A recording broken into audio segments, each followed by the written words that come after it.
more makes sense. It's just, it kind of, it floors me when, you know, I watch her do it. It's very, very tricky to make stories about real people, but stories about actors, and an actress playing an actress is a tricky thing.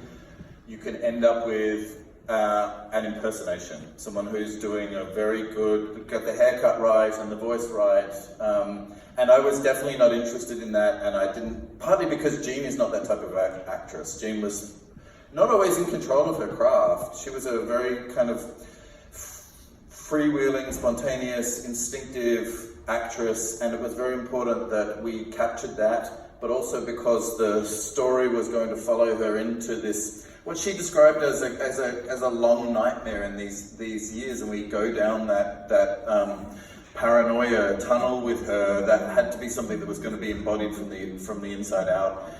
Kristen absolutely had the look, that was clear, but it goes beyond impersonation. There are so many things that kind of rhyme between the two actresses. Jean won a talent competition in the 50s as a girl in Marshalltown, Iowa, and out of 18,000 aspiring actresses to play St. Joan for Preminger. She was thrust into the public eye.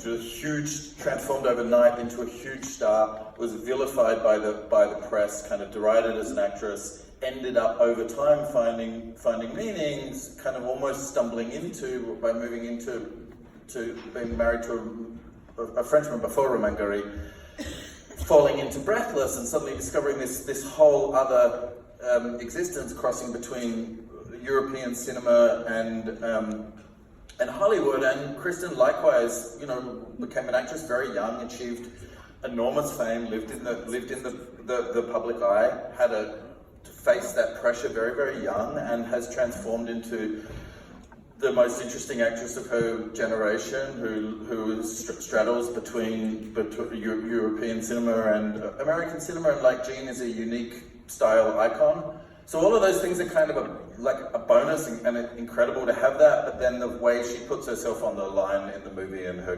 commitment and her tenderness towards Jean, and her evolution across the movie, to the woman we see in that final scene, it feels so different from the one at the beginning, and like she's aged over the course of those 2 years and transformed, and yeah, she's wonderful.